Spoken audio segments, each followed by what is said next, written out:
This is ELH4X4 doing stuff. Today we're working on a C3 Corvette steering column, tilt telescopic from 1968 to 1975.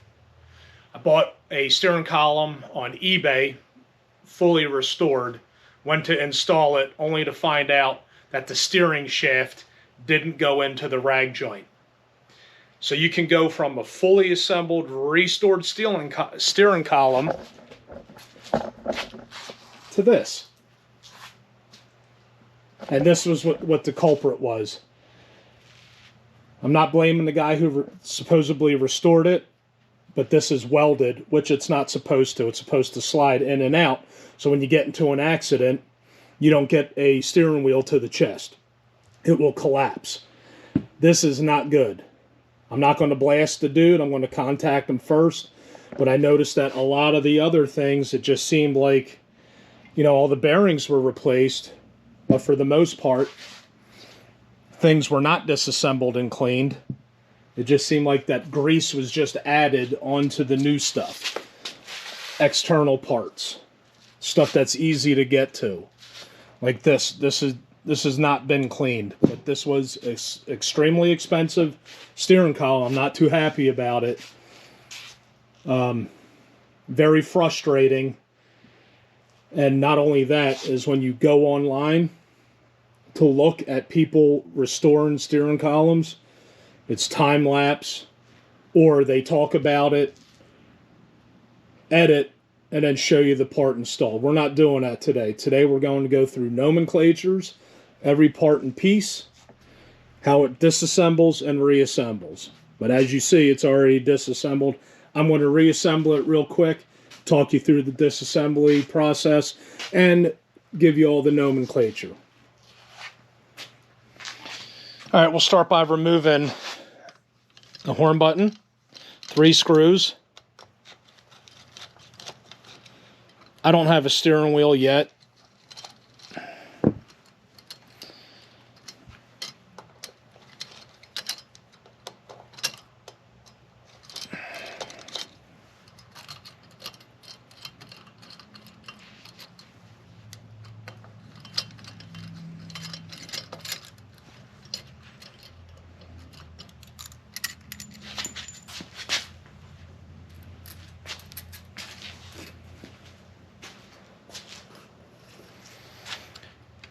This is the tensioner. I don't know what I know we were going over nomenclature, but the book that I'm using is vague, and they actually use a steering column from like a Caprice or something, so that doesn't help.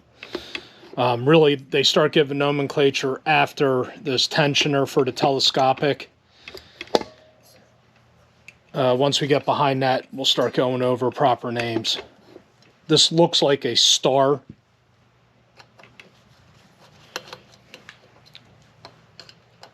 Two Phillips heads holding those on.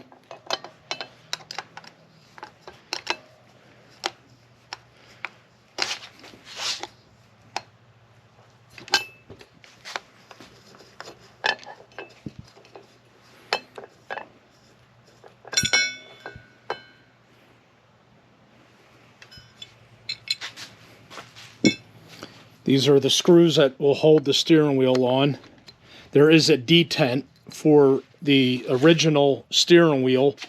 One of the spokes is offset, and that's what accommodates that right there. And they do sell a piece that fills that in when you go to an aftermarket steering wheel.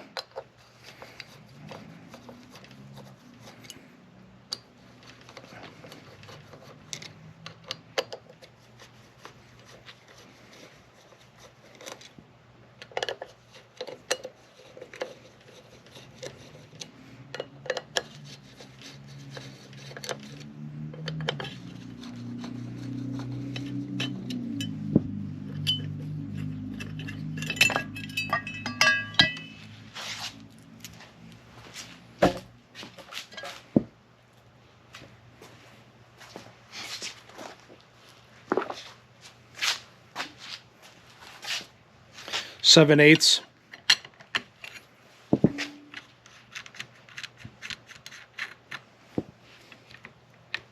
You may or may not need a steering wheel puller, but in this case I do, because I did tighten it down for training purposes.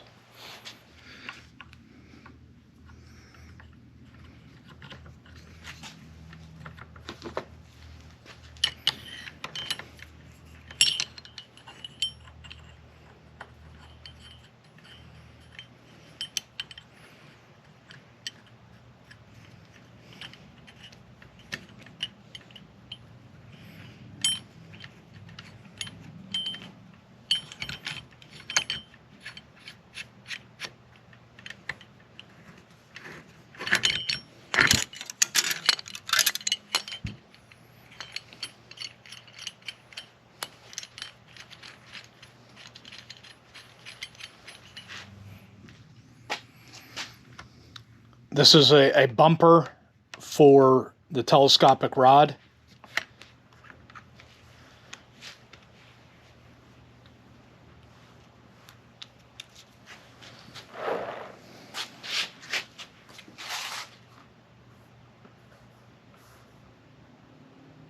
This is a C-ring retainer.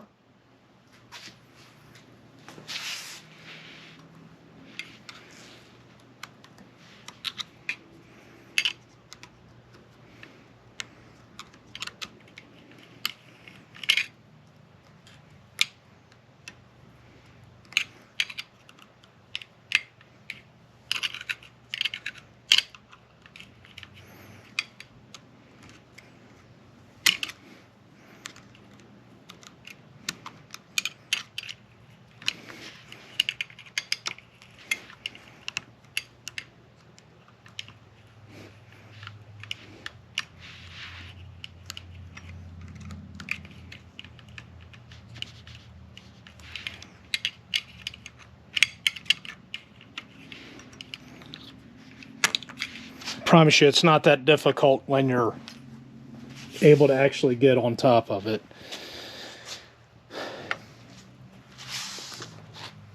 So what I used to push this locking plate down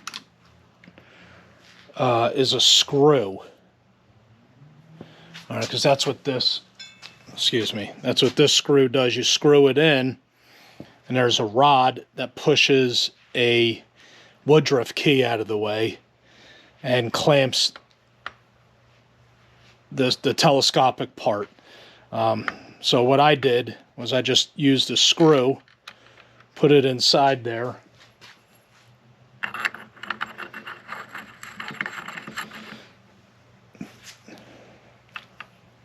tighten it down,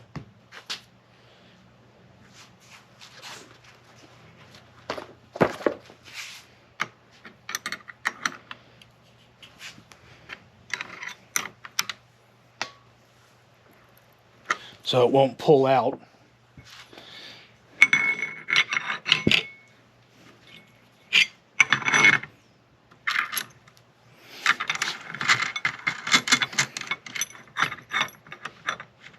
And that screw is a interior screw. A long interior, like for the rear molding, rear window molding.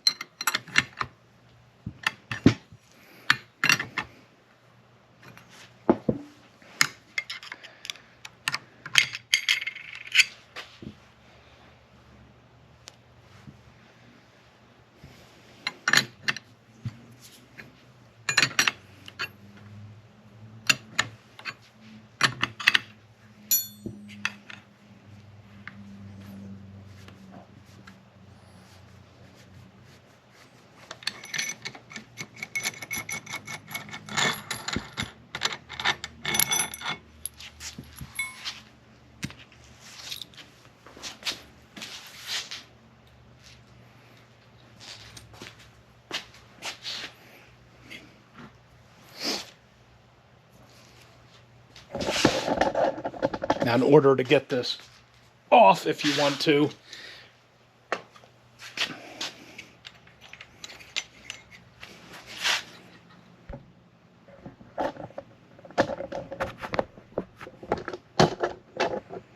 There we go.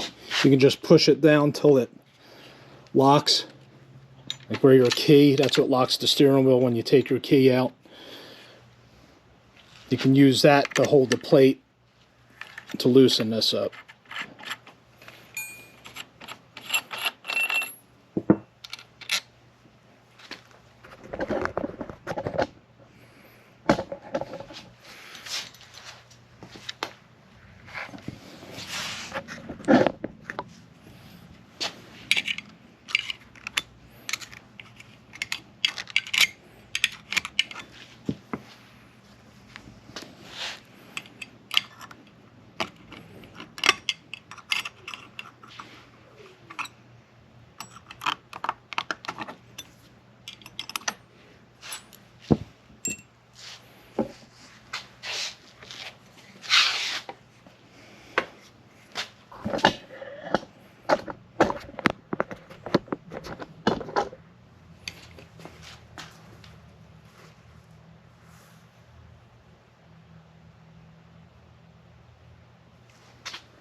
This is the horn contact carrier, but it also,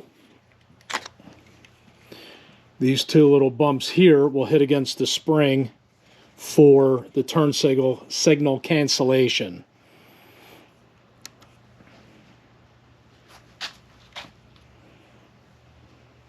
And this spring fell out. Again, it showed up in the mail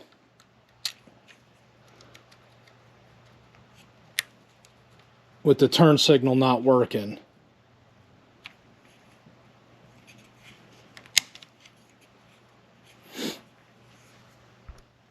But that's an easy fix. I was glad it wasn't a broken turn signal switch and it was just a spring fell out.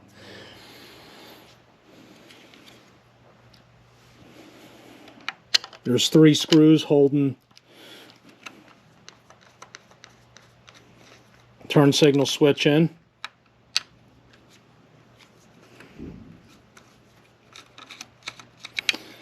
If you still have the turn signal lever still plugged in, you can unscrew it.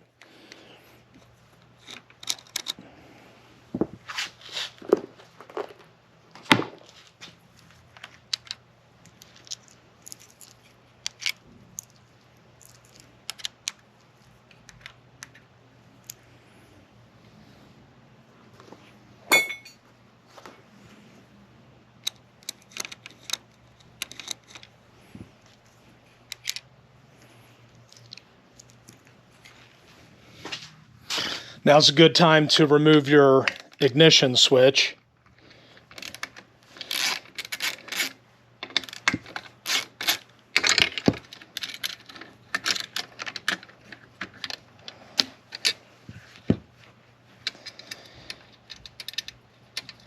And my Vette's a 65. No, I wish. My Vette is a 76. And the ignition switch is just upside down. So you can still use the original wiring, you just have to rotate everything upside down so it works with 75 and below. But you can take a 68 to 75 steering column, put it in a 76, and still use the wiring. It's just that the ignition switch is different. I'll go see if I can find the other one. Hold on. All right, it's a completely different switch.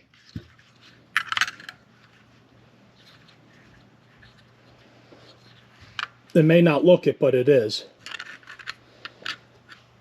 And the wiring,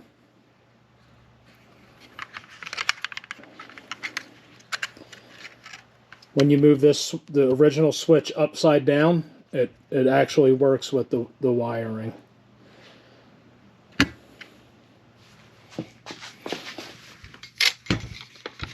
All right, we can take off the turn signal harness from the steering column.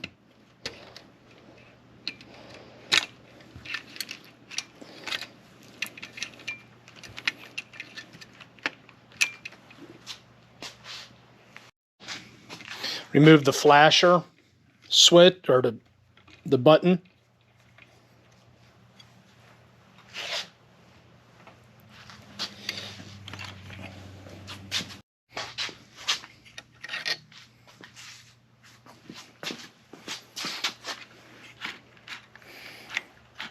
I'm just pushing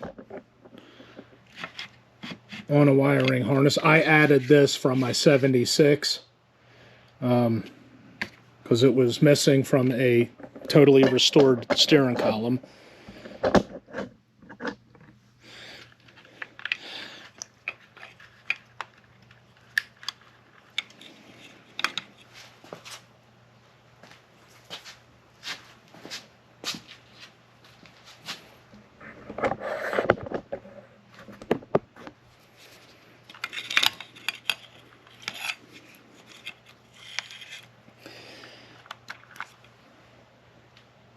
That's what actuates the hazards.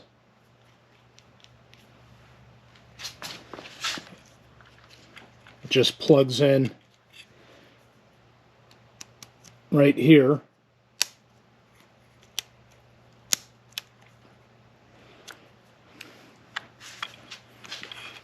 All right, there's 3 screws inside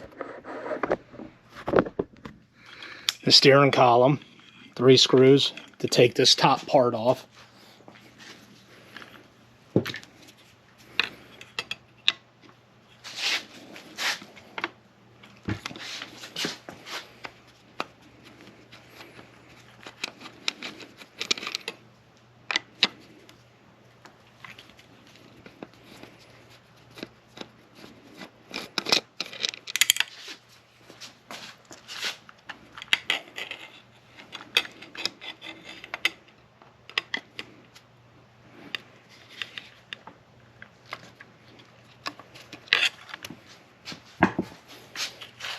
Almost forgot we still have to remove the ignition switch.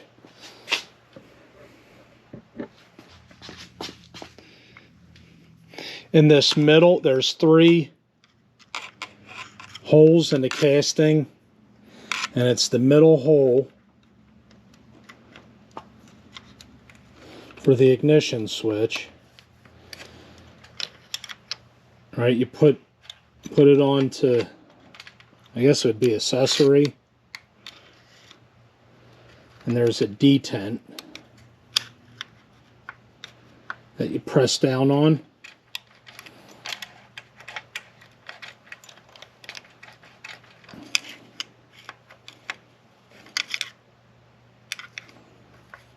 A detent you press down on.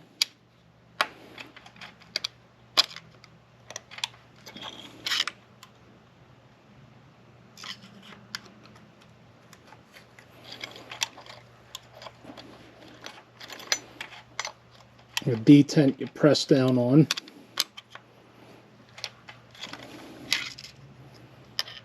I mean, I did it earlier, so I know it's in there. Oh, I think I felt it.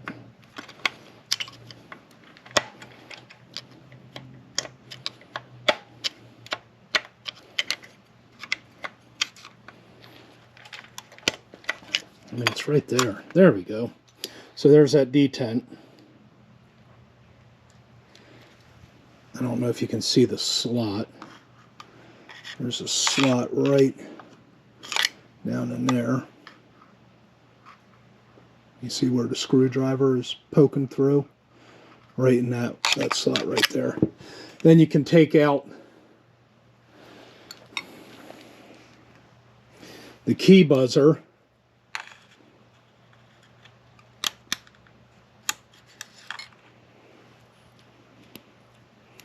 And there's a little leaf spring that holds that in a position. Let's get back up on the table. All right, we get the screws out.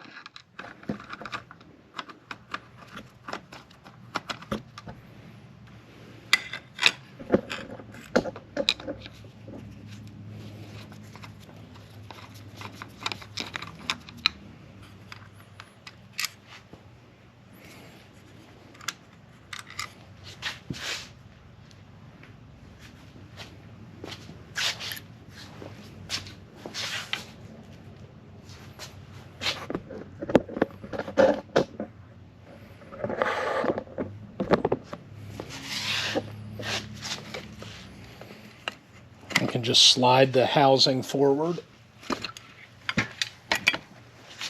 and feed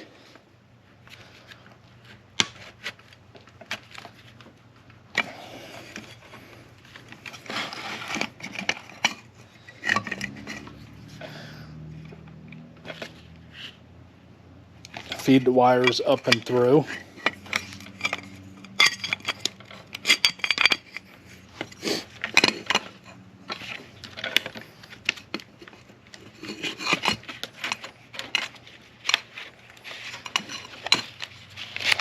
It's easier to remove this little protector.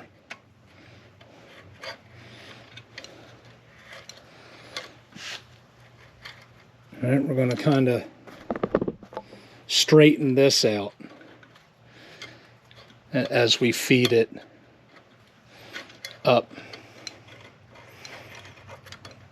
kind of keeping it to the right.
There's little sheet metal shields.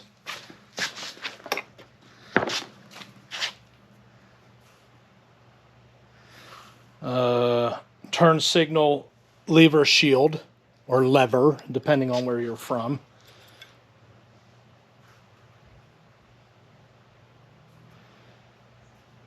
And tilt lever shield, this right here. So these just pull out.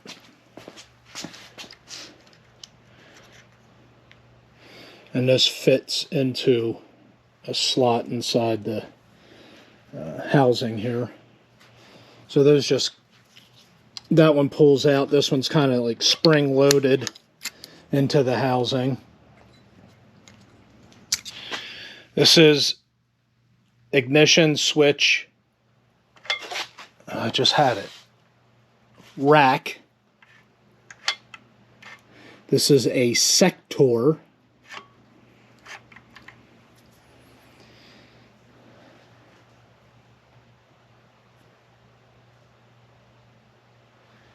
Shaft lock bolt.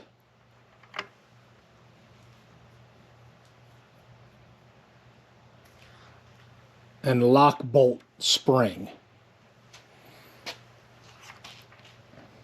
There's a bolt holding the spring in.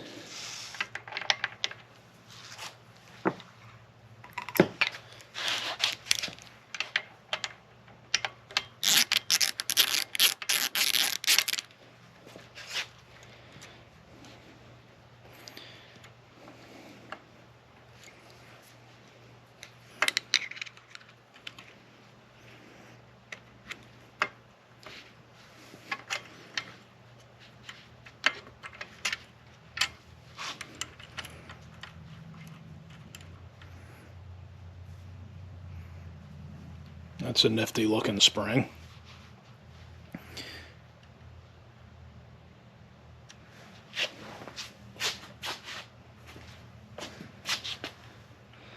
And there's a little circlip holding the sector on.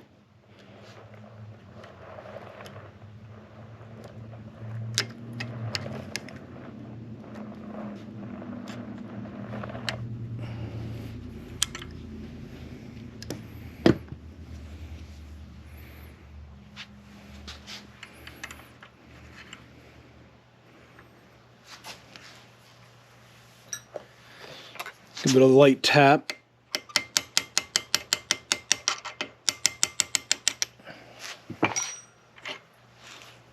That's where your ignition cylinder goes into.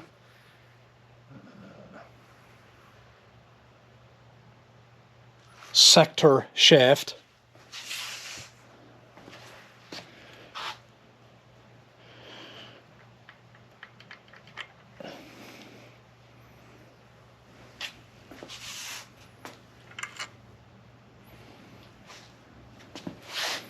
And that's where the spring goes on.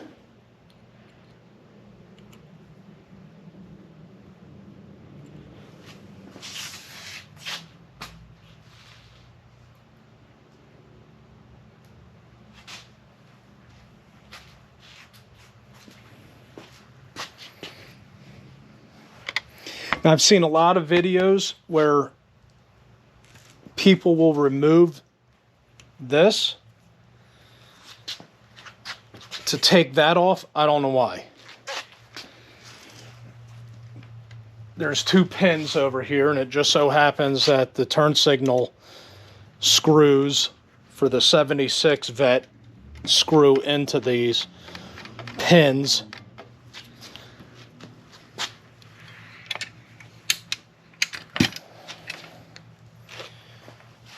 There's a spring. That's what gives tension to the tilt.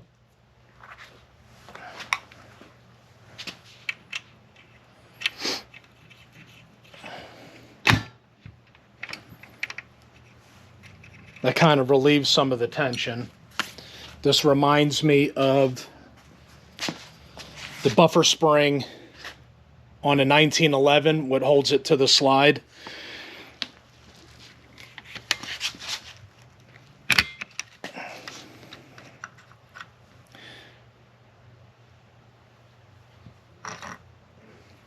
Right, all this was like filthy, so obviously it wasn't a completely restored steering column.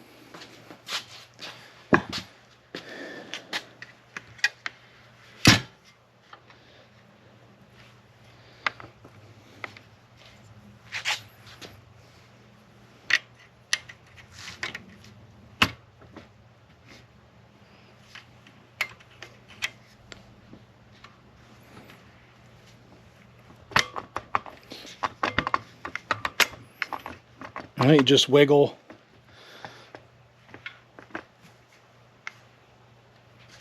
a little bit, and the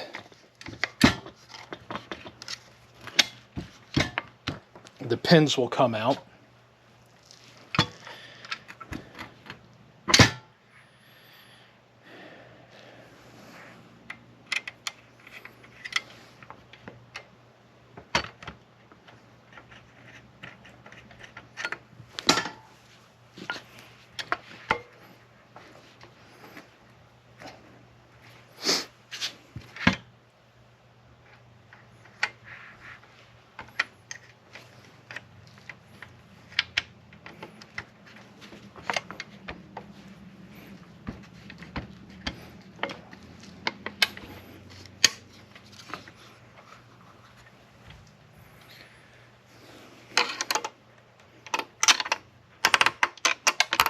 There we go.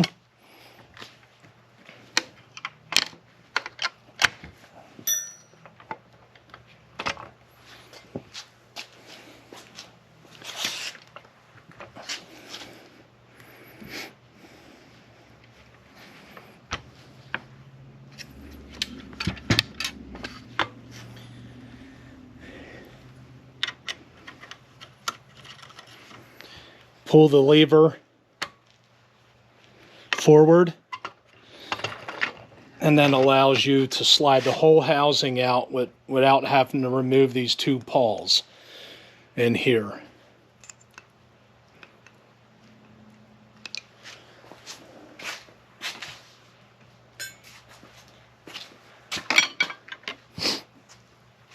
This is the rack.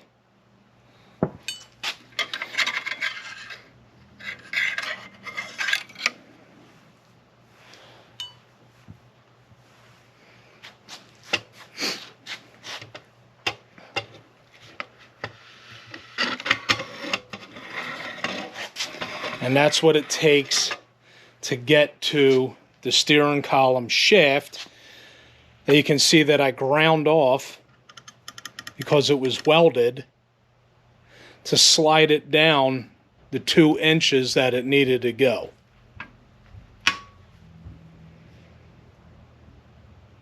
But we're going to go further.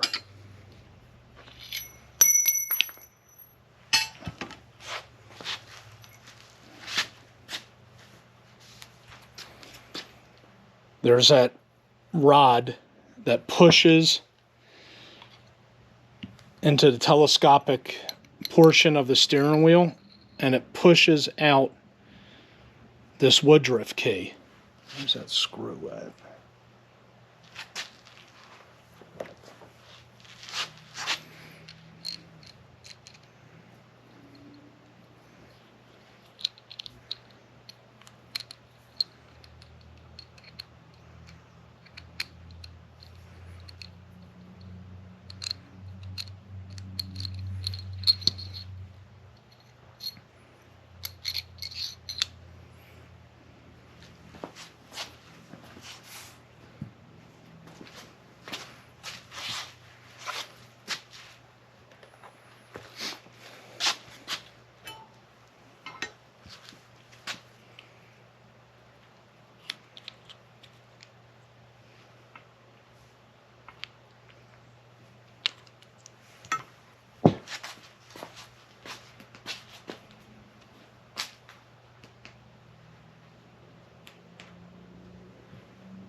And that's what the pawls for the tilt portion of the steering,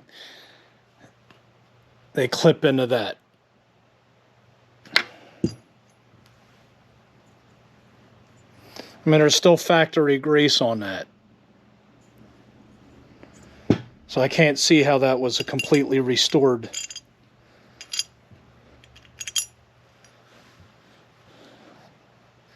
The original part right there. It was like the hard to reach areas just seemed to, like there was grease just applied to it, you know.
It does come out.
I think I still have to drive that, what is it called?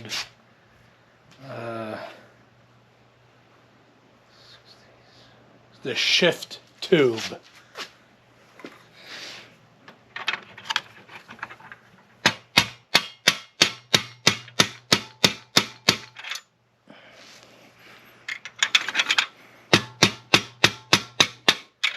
There we go. Shift tube.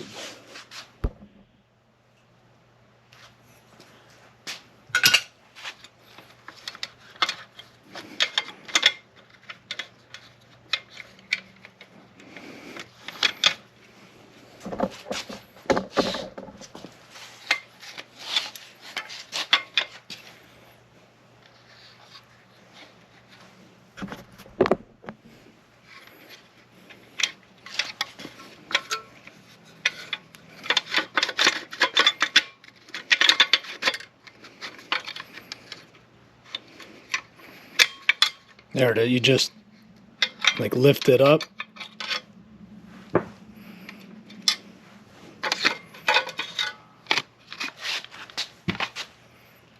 There you go. That's how you completely disassemble the telescopic tilt steering column off of a 68 through 75 Corvette.